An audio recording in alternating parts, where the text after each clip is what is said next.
ఎక్కడైనా ల్యాండ్ పై ఇన్వెస్ట్ చేయాలని అనుకుంటున్నారా? అయితే ఫ్యూచర్ సిటీలో ఇప్పుడే ల్యాండ్ తీసి పెట్టుకోండి. పూర్తి వివరాలకు మాకు కాల్ చేయండి. నమస్తే రమ్మగారు. నమస్తే జయ. రమ్మగారు, చిన్నపిల్లలకి సంబంధించి కొంతమంది పిల్లలు ఏమనుకుంటారంటే నేనే తెలివిగల వాళ్ళని, నాకున్న తెలివితేటలు చాలా ఎక్కువ, నన్ను మించి ఇంకెవరు లేరు అనుకుంటారు. పెద్దవాళ్ళు కూడా అనుకుంటారు. చిన్నపిల్లలు కాబట్టి తొందరగా అడగగలుగుతున్నాం. అదే కానీ మనుషులు. తాడిని తన్నేవాడు ఉంటే వాడి తలదన్నేవాడు ఉన్నారు అంటారు. పిల్లలకి మనం ఎలా తెలియచేయాలి? ఈ యాటిట్యూడ్ అనేది కరెక్ట్ కాదు. పెరిగి పెద్ద అయిన తర్వాత నాకు ఎన్ని తెలివితేటలు, నన్ను మించి ఇంకొక స్టెప్ ఇంకొకరు ఉంటారు కదా. అదే తెలివితేటలు ఎవరి సొత్తు కాదు. అవును. కానీ పిల్లలకి చిన్నప్పటి నుంచే చెప్పాలి. ఇప్పుడు మీరు అన్నట్టు పెద్దవాళ్ళకు ఉండాలి ఆ యాటిట్యూడ్, అదే అది పిల్లలకి అలవడుతుంది. దీనికి సంబంధించి ఏదైనా కథ రూపంలో చెప్పండి రమ్మగారు. అంటే మనం చాలా చెప్పాము ఇలాంటి కథలు. పంచతంత్రంలో మంచి ఇంట్రెస్టింగ్గా ఉంటాయి. మామూలుగా కూడా లోకల్లో ఇప్పుడు 80లో వచ్చిన సినిమాలు చూడండి, భలే బాగున్నాయి. కలర్ సినిమాలు చాలా బ్యూటిఫుల్గా ఉండేవి. 90లో ఇంకా బెటర్ వచ్చినాయి. తర్వాత 2000 వచ్చాక ఇంకా బెటర్. ఇప్పుడు ఇంకా గ్రాఫిక్ ఎట్లా పెరిగినాయి. ప్రతి 10 ఏళ్లకి తరం మారిపోతూ ఉంటుంది. ప్రతి 5 ఏళ్లకి మారిపోతుంది. ఇప్పుడు ఫోన్ల దగ్గర నుంచి ప్రతిదీ వచ్చే సంవత్సరం ఇంకొకటి బెటర్ అవుతుంది. అంటే వీళ్ళు కనిపెట్టగలుగుతున్నారు, తెలుసుకోగలుగుతున్నారు. అట్లా ఒక తెలివి ఉంటే దాన్ని మించిన తెలివి. మనకు చిన్నప్పుడు సామెత ఒకటి చెప్తుండే వాళ్ళు, ఇప్పుడు కూడా చెప్తారు, బాగా జనాల వాడికలో లేదు. శతకోటి దరిద్రాలకి అనంత కోటి ఉపాయాలని. 100 శతకోటి దరిద్రాలంటే 100 కోట్లకి అనంత కోట్లు, అంటే లెక్కలేనన్ని కోట్ల సమాధానాలు ఉంటాయి. ఖచ్చితంగా ఉపాయం ఉంటుంది. ఎలాంటి జిడ్డు ప్రశ్న, ఎలాంటి గడ్డు ప్రశ్న అయినా జిడ్డు ప్రశ్న అయినా దానికి ఖచ్చితమైన సమాధానం ఖచ్చితంగా ఉంటుంది, ఉండాల్సిందే, లేకపోతే కుదరదన్నమాట. ప్రపంచమే అట్లా ఉంటుంది. అయితే మన పంచతంత్ర కథల్లో ఒక మంచి కథ చెప్పాం. ఒక ఊళ్ళోనట ఇంద్రపాలితుడు, ధనగుప్తుడు అని 2 స్నేహితులు ఉన్నారు. అయితే ఈ ఇంద్రపాలితుడు వాళ్ళ నాన్న చాలా పెద్ద వ్యాపారం, ధనగుప్తుడు కూడా వ్యాపారం బాగుండేది. 2 వ్యాపారాలు చేసుకునేవాళ్ళు. ఇతను ఏంటంటే వీళ్ళ నాన్న బాగా మంచి వ్యాపారం చేస్తే ఇతను సరదాలకి ఇంద్రపాలితుడు అక్కడ ఇక్కడ ఖర్చులు పెట్టేశాడు. ఎక్కడికైనా ఒక వస్తువు వేసుకెళ్ళి అప్పట్లో వ్యాపారాలు ఎలా ఉండేవి, ఊళ్ళో అమ్ముకోవడం, చిన్న కొట్లు పెట్టుకోవటం కాకుండా వ్యాపారము, డబ్బు సంపాదించే విధానం అంటే ఇక్కడి నుంచి బోల్డ్ అంత సరుకు ఏ దేశంలో దొరకదో ఆ దేశానికి పట్టుకెళ్తాం. అవును. మన ఊళ్ళో సుగంధ ద్రవ్యాలు ఉన్నాయనుకో, ఈ ద్రవ్యాలు దొరకని లంకల వైపుకి తీసుకెళ్లేవాళ్ళు. ఈ వస్తువు అంతా అక్కడ అమ్మేసి అక్కడి నుంచి మన దగ్గర దొరకని ఒక వస్తువుని మళ్ళీ వేసుకొచ్చేవాళ్ళు. ఇక్కడ ఒక 4 నెలలో 6 నెలలో ఇక్కడ ఇవన్నీ అమ్ముకునేవాళ్ళు. సంపాదించిన ఎక్స్ట్రా డబ్బుని దాచిపెట్టుకుని మళ్ళీ కొంత అక్కడికి వలసిన సరుకులు, అక్కడ వాళ్ళకి ఏమేమి అవసరపడతాయి అనేది వాళ్ళకి తెలియని వస్తువుల్ని పరిచయం చేసేవాళ్ళు. అప్పట్లో వ్యాపార విధానం పాత రోజుల్లో ఇలాగే ఉండేది. ఇప్పుడు కూడా మనం ఎక్స్పోర్ట్ ఇంపోర్ట్ అని చేస్తున్నాం. ఇప్పుడు అన్ని దేశాల్లో దాదాపుగా అన్నీ దొరికిపోతూనే ఉన్నాయి. అప్పట్లో అలా ఉండేది కాదు. అంటే ఇంత తెలివి లేదు కదా. అయితే ఈ ఇంద్రపాలితుడు ఇట్లా పట్టుకెళ్ళి వెనక్కి తెచ్చే క్రమంలో చాలా నష్టపోయాడట. నష్టపోతే ఏమైంది, చివరికి ఇల్లు వాకిలి కూడా కోల్పోయాడు. కొంచెం జూదమాడి కాస్త ఫ్రెండ్స్ తోటి విలాసార్థం ఖర్చు పెట్టి ఇల్లు వాకిలి అన్నీ పోయినాయి. వాళ్ళది యాక్చువల్గా వ్యాపారం ఇనుము వ్యాపారం అనమాట. అయితే అతను ఏం చేశాడంటే ఇదంతా విసుగుపుట్టిపోయింది అతనికి. చాలా ప్లాన్డ్గా బిజినెస్ చేయాలి, ఇంకా ఇలాంటి చెడలవాట్లకి లోన్ కాకూడదని బాగా నిశ్చయించుకుని ఈ ధనగుప్తుడు ఉన్నాడు కదా, అతని దగ్గరికి వెళ్ళి ఏం చెప్పాడంటే, నేను శ్రీలంక వెళ్ళాలనుకుంటున్నాను. అప్పట్లో సింహళ దేశం అనేవాళ్ళు. వెళ్ళాలనుకుంటున్నాను. మా ఇంట్లో ఉన్న సామాన్లు గిమాలు అన్నీ అమ్మేసి మొత్తం క్యాష్ చేసుకున్నాను. మొత్తం క్యాష్ అయిపోయింది. ఇక నేను ఇల్లు వాకిలి ఏం ఉంచుకోలే. కానీ మా తాత ముత్తాతల నుంచి వచ్చిన ఒక కాటా ఉంది మా ఇంట్లో. ఆ కాటా అంటే ఏమిటి, త్రాసు, కాటా అంటారు. అదేంటంటే మామూలుగా త్రాసు అయితే చిన్న వస్తువు కదా, వెయిట్ తూచేది, తూనికలు తూచే వస్తువు. పెద్ద కాట, అది దాదాపుగా 60 కేజీల బరువు ఉంటుందట. పెద్ద ఇనప కాట ఉంది. అచ్చొచ్చిన కాట. మా తాత ముత్తాత దాంతోటి వ్యాపారం చేశారు. ఇనుము తూచాలంటే పెద్ద కాటాలు కావాలి కదా. 100 కేజీల పైన తూచాలి ఒకటేసారి, అంత పెద్దదనమాట, బరువైనది. దాన్ని తెచ్చి మీ కొట్టు గదిలో పెట్టిస్తా, నేను వ్యాపారం చేసుకొస్తాను. నా కాటాని జాగ్రత్తగా ఉంచు. మొత్తం అన్ని అమ్మేసిన ఈ కాటాని అమ్మలేకపోయాను. ఎందుకంటే మా నాన్న, మా తాత, మా ముత్తాత అంతకుముందు కూడా తరతరాల నుంచి వస్తున్న ఆస్తి, వెండి బంగారాల మీద కూడా ఆసక్తి లేదు. కానీ మా తాత ముత్తాత ముట్టుకున్నారని ఈ వస్తువు నాకు వదలాలని లేదని చెప్పి ఆ కాటాని ఈ ధనగుప్తుడికి అప్పచెప్పి ఇతను ఏం చేశాడు, ఏవో ఆ ఊళ్ళో దొరుకుతున్న చీపుళ్ళు చాటలు పుచ్చుకొని తేలిగ్గా దొరికే వస్తువులన్నీ కొనుక్కొని సింహళ దేశానికి వెళ్ళిపోయాడు. ఈసారి బాగా సంపాదించాడు బాగా. అంటే తీసుకెళ్లిన వస్తువు చక్కగా అమ్ముడైపోయినాయి. అక్కడి నుంచి ఏవో కొంత తెచ్చుకున్నాడు కూడా. కొంత ఇక్కడ అప్పులు తీర్చడానికి కొంత డబ్బట్టి పెట్టుకుని వెనక్కి వచ్చాడు. వచ్చిన తర్వాత మళ్ళీ ఇల్లు వాకిలి ఏర్పరచుకున్నాడు. మళ్ళీ వచ్చాక ఉండాలి కదా. వెంటనే ఊళ్ళోకి రాగానే ఓ చిన్న బెదయి లేదో అద్దెకి తీసుకున్నాడు. ఈ తెచ్చిన సామాన్లు కొట్టుగదులు అన్నీ చక్కగా సర్దించుకున్నాడు. అన్నీ ఏర్పాటయ్యి కాస్త 4 రోజులు సెటిల్ అయ్యాక రాగానే వెళ్ళాల.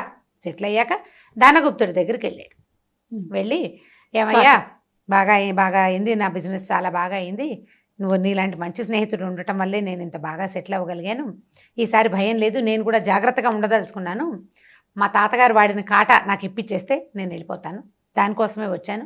మాకు షాపులో అది పెట్టడానికి కూడా అన్నీ ఏర్పరచుకొచ్చాను. ఒట్లో ఈ కాటా పెట్టడానికి పెద్ద హుక్కు, బ్రహ్మాండంగా బోళ్ళంత ప్లేసు, దానికి రాళ్ళు అవన్నీ కావాలి. ఆ కాటా ఇప్పించమన్నాడు. ఇప్పించమనేసరికల్లా దానగుప్తుడు అన్నాడు, అయ్యో ఏం చెప్పాను నీకు, మా కొట్టు గది నిండా ఎలకలయ్యా, ఎంతంతున్నాయి ఒక్కొక్కటి, వాటి దుంపదేగా, అవి కాస్త కాటాని కొరికేసేయ్యా, ముక్క చెక్క అయిపోయిందనుకో బొత్తిగా. చెక్క కాట అన్నారు రమ్మగారు, అది కాట ఎనపది కదా.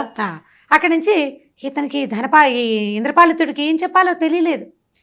కాటాని ఎలుకలు కొట్టేశాయి. అంటే మా ఇంట్లో ఎలుకలను చూస్తే నువ్వేమంటావో ఇంతంతుంటాయ్యా, నీది ఇనపగా వస్తువుతో పాటు, నీ కాటాతో పాటు మా ఆవిడ బట్టలు కొట్టేసినాయి, నా పంచలు కొట్టేసినాయి, మా పిల్లాడు ఆడుకునే బొమ్మలు కొట్టేసినాయి, అసలు కొట్టుగదంతా అధ్వానంగా చేసి పెట్టేసినాయి, కాటా పోయిందోయ్, నీకు నేనేమి ఇవ్వలేను అన్నాడు. అనేసరికల్లా ఏం చెప్పాలో అర్థం కాలేదు.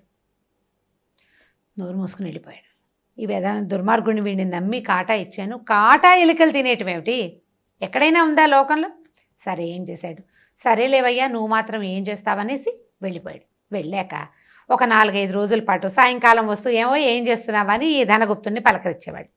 అతని కొడుకు కనపడుతుండేవాడు, ఒక 5-6 ఏళ్ల పిల్లాడు, వాడిని పలకరించేవాడు. ఒక 5-6 రోజులు పలకరించిన తర్వాత ఓనాటి సాయంకాలం వచ్చి ధనగుప్తుడి వాకిట్లో కూర్చున్నాడు. కబుర్లు చెప్పుకున్నారు. ఇంట్లో నుంచి ఏదో తినడానికి పదార్థం వచ్చింది. ఆ చేరు కాస్త మామూలుగా ఫ్రెండ్స్ వస్తే కాఫీలు టీలు మనం ఇస్తాం కదా, అప్పట్లో బెల్లమో ఏదో ఇచ్చేవాళ్ళు. ఇచ్చేసరికి ఆ పిల్లాడిని దగ్గర కూర్చోబెట్టుకున్నాడు. 5 ఏళ్ల పిల్లాడు అంటే అంత ఉంటాడు కదా, ఒళ్ళో కూర్చోబెట్టుకున్నాడు. ఇద్దరు కాసేపు ఆ మాట ఈ మాట మాట్లాడుకున్నాక మామిడి పండల్లే ఉన్నావోయ్ అని పిల్లవాడి బుగ్గలు చిదిమేసరికల్లా వాడు నాన్న మామిడి పండు కావాలన్నాడు. అనేసరికి ఇతను అన్నాడు ఇంద్రపాలితుడు, మామిడి పళ్ళకేమిట్రా, మామయ్య లేడు, నాన్నని ఎందుకు అడుగుతావు, నేను ఇప్పిస్తాలే మామిడి పళ్ళని. అక్కడ ఉన్న బెల్లం ముక్కలు నోట్లో వేసుకుని ఈ పిల్లాడిని చంకనేసుకుని మామిడి పళ్ళు ఇప్పిస్తా అని చెప్పి బజార్ వెళ్ళి మామిడి పళ్ళు కొనుక్కుని వాడే కొనుక్కుంటాడు. వాడిని ఎందుకు అని అన్నాడు. కానీ తండ్రి సరదా పడుతున్నాడు కదా, పిల్లాడు సరదా పడుతున్నాడు, మామయ్య సరదా పడుతున్నాడు, ఏముంది పక్కిళ్ళు పడితే మనం అంకులు అంటాలో అలా సింపుల్గా మామయ్య అనేసారు. చంకనేసుకున్నాడు, వెళ్ళాడు. వెళ్ళిన తర్వాత ఇక చీకటి పడింది, పిల్లాడు రాలా, ఇంద్రపాలితుడు రాలా. ఈ ధనగుప్తుడు ఇదేమిటి చీకటి పడింది ఇంకా రాలేదని పిల్లాడిని తీసుకురాలేదని అతని కోసం రోడ్డు మీదకి బయలుదేరాడు. చీకటి పడిపోయింది, పిల్లాడు అన్నం తినేవాడు. 5 ఏళ్ల పిల్లాడు అంటే 7-8 అయ్యేసరికి అన్నం పెట్టద్దు, కనపడలేదు. ఇంకా ముందుకెళ్ళేసరికల్లా ఈ ఇంద్రపాలితుడు ఒకడే నడిచొస్తుంటే పిల్లాడు ఏడో ఎవరికైనా ఇచ్చి పంపించామంటే ఎవరికి ఇచ్చి పంపిస్తానయ్యా, భలే ఊరు, ఈ దిక్కుమాలిన ఊరు, గండపేరుండ పక్షి వచ్చి ఎత్తుకుపోయిందో నీ పిల్లాడిని, గద్ద ఇంతుంది, గండపేరుండ వల్లే ఉంది, ఎత్తుకుపోయింది పిల్లాడిని అన్నట్టు. ఓరిని పిల్లాడిని ఎత్తుకుపోవటం ఏమిట్రా గద్ద అంటే, నేను చెప్తున్నా కదా చంకలో ఉన్నాడు, మామిడి పళ్ళు కొన్నాము, ఇదిగో మామిడి పళ్ళు, సంచి బుట్ట నా చేతిలోనే ఉంది, ఎడం చేతిలో ఉన్న సంకలో ఉన్న పిల్లాడిని గద్దొచ్చి ఎగరేసిపోయింది, గండపేరుండ జాతికి చెందింది అయి ఉంటుంది, పిల్లాడిని ఎగరేసిపోయింది అనేసరికల్లా అవురవురా నా పిల్లాడిని ఏం చేసావో చెప్పు, ఏం చేసావో, నా పిల్లాడిని ఎవరికైనా అమ్మేసావా అని ఏడవటం మొదలుపెట్టాడు. చుట్టుపక్కల జనం అంతా చేరారు. న్యాయాధికారి దగ్గర పదండి అని తీసుకుపోయారు. తీసుకెళ్లేసరికల్లా న్యాయాధికారి అడిగాడు, ఏమిటి నువ్వు చెప్పే మాటకు అర్థం ఉందా, ఎక్కడైనా ఉందా, గండపేరుండాలి ఎక్కడన్నా, ఈ కాలంలో నువ్వు పేరు వచ్చి కాబట్టి చెప్పావు, ఈ కాలంలో గండపేరుండాలి ఎక్కడ ఉంటాయి, గండపేరుండాలి ఎప్పుడో పాతకాలం, ఇప్పుడు లేవు, గద్దలు ఉంటాయి, గద్ద ఎట్లా ఎత్తుకుపోతుంది పిల్లాడిని, గద్ద ఎత్తుకుపోవటం ఏంటి, పిల్లాడిని ఎవరికో అమ్మేశావు, లేదా వాడిని నీతో ఉంచుకునే ఉద్దేశంలో ఎక్కడైనా దాచిపెట్టుంటావు, ఆ పిల్లాడిని దాచేసి ధనగుప్తుడి దగ్గర డబ్బులు కొట్టేయడానికి నువ్వు ఎత్తేసావు, నిజం చెప్పు అని న్యాయాధికారి చాలా గట్టిగా ప్రశ్నించాడు. అన్నాడు, కాదు ప్రభు, ఈ ఊరే అలాంటిది, బ్రహ్మాండమైన 60 కేజీల బరువుండే, కేజీలు అనకూడదు మణుగులు అంటారట, 60 మణుగులు ఉండే కాటాన్ని ఎలుకలు తినేసాయి ప్రభు, ఈ ఊళ్ళో ఎలుకలు తినేసినాయి. పిల్లాడనగా ఎంత, 5 కిలోల 5 ఏళ్ల పిల్లాడు ఎంత ఉంటాడు, మహా అయితే ఓ 22 కిలోలు ఉంటాడు, 23 అంతేనా, ఇంత పిల్లాడు ఎంత ఉంటాడు, వీడిని ఎందుకు ఎత్తుకుపోవు, ఇంత ఉండే ఎలుకలు 60 మణుగుల కాటాన్ని అమాంతం భుజించేసినాయి. దాంతోపాటు పాప నా స్నేహితుడు ధనగుప్తుడు వాడి బట్టలట, వాళ్ళ ఆవిడ బట్టలట, పిల్లవాడి బొమ్మలట అన్నింటినీ స్వాహా చేసిన ఎలుకలు. ఈ ఊళ్ళో అట్లాంటి విపరీతాలు ఉన్నాయి ప్రభు, మీరు తెలుసుకోవాలి అవి అని చెప్పాడు. చెప్పేసరికల్లా జనం అందరికీ అర్థమైంది ఏం జరుగుతోంది అని. న్యాయాధికారి అన్నాడు, నువ్వు మరీ విడ్డూరంగా చెప్తావోయ్ నువ్వు. మిగిలిన వాళ్ళకి అర్థమైపోయింది, న్యాయాధికారికి ఇంకా వెలగలేదన్నమాట. భలే చెప్తావు, కాటాన్ని తినేటివి అంటే ఏమో ప్రభు ధనగుప్తుడే చెప్పాడు, కనుక్కోండి కావాలంటే. 60 మణుగుల కాటాని ఊళ్ళో వాళ్ళందరూ చూస్తుండగా 4 మనుషులతో ఎత్తిచ్చి నేను ధనగుప్తుడి ఇంట్లో పెట్టించాను సింహళ దేశం వెళ్తూ. అవునా కాదా చెప్పమనండి అంటే ఇప్పుడు ఏం చేస్తాడు, ప్రజలంతా చూశారు కాటా మోసుకురావటం.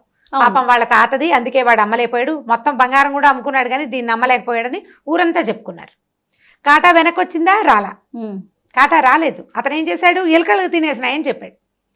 60 మణుగుల ఇనుము, కాటా అంటే ఇనప వస్తువు కదా, బోల్డ్ రేటు పలుకుతుంది. నా కాటా అమ్మేశాడో ఏం చేశాడో వీడికి తెలియదు కదా, అతన్ని కనుక్కుని చెప్పండి. ఎలుకలు తినవు అని అతను చెప్తే ఎత్తుకుపోవు గద్దలు అని చెప్తాను నేను. ఎలుకలు తిన్నది నిజమైతే గద్ద ఎత్తుకుపోయింది కూడా నిజమే ప్రభు.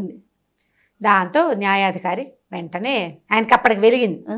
ఈ ధనగుప్తుని కేకలేశాడు, స్నేహితులతో ఇట్లా చేస్తారా, వ్యాపారస్తుల్ని నమ్మకూడదనే మాట పుట్టిస్తావు నువ్వు. బిజినెస్సే, స్నేహం స్నేహమే.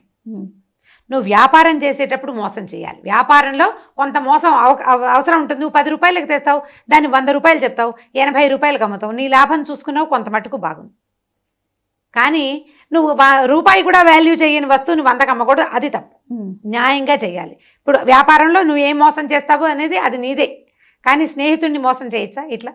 అతను నీ దగ్గర న్యాసంగా ఉంచిన వస్తువు అంటే కొన్నాళ్ళు ఉంచమని ఇచ్చిన వస్తువుని దాన్ని కూడా నువ్వు వ్యాపారంగా తీసుకోవటం చాలా తప్పని అతన్ని కేకలేశాడు. ఇది ఇతను ఏం చేశాడు, ఇంద్రపాలితుడు పిల్లాన్ని వాళ్ళ పనివాడి ఇంట్లో అట్టు పెట్టాడనమాట ఆడుకోవడానికి. వాడు అన్నం తినక నిద్రపోతున్నాడు. ఆ పనివాడి కబురు చేస్తే భుజాన్ని వేసుకుని 5 ఏళ్ల పిల్లాన్ని పట్టుకొచ్చి ఇచ్చాడనమాట. ఆ పిల్లాన్ని అప్పచెప్పి తన కాటా తను తీసుకున్నాడు. ఇప్పుడు ధనగుప్తుడు తెలివైనవాడు, తిరిగి సమాధానం చెప్పడానికి అవకాశం లేని రకపు మాట చెప్పాడు.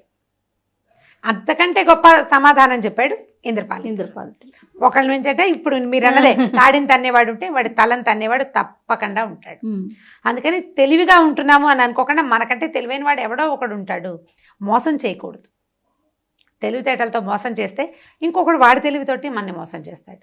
కాబట్టి ఇలాంటి కథలు కనుక పిల్లలకి చెప్తే, మన దగ్గర ఇవి చాలా కథలు ఉంటాయి. ఇక్కడ మన పంచతంత్రంలో ఒక 15-20 కథలు కనీసం కనిపిస్తాయి. మనమే నాకు గుర్తుండి ఇది 4వ కథ. అవును, ఈ మోసాలు చేయడం మీద కథలు ఇది 4వ కథ. చూసి ఇలాంటివి చెప్తుంటే పిల్లలకి మోసం చేయకూడదు, స్నేహంలో మోసం చేయకూడదు. తర్వాత ఏమో ఫీజిబుల్గా ఉండే మాట చెప్పాలి. మనం ఎవరైనా మోసం చేసినా ఖచ్చితంగా మనం కూడా దానికి దొరికే అవకాశం ఉంటుంది అనే విషయం అర్థమవుతూ ఉంటుంది. చాలా బాగుంది రమ్మగారు. పిల్లలకి మంచి నీతి కూడా ఈ కథ ద్వారా. ఇంకొక స్టోరీతో మళ్ళీ కలుద్దాం. తప్పకుండా చేయండి. ఈ వీడియో కనుక మీకు నచ్చినట్లయితే లైక్ చేయండి, షేర్ చేయండి. మరిన్ని వీడియోస్ కోసం మా ఛానల్ని సబ్స్క్రైబ్ చేసుకోండి.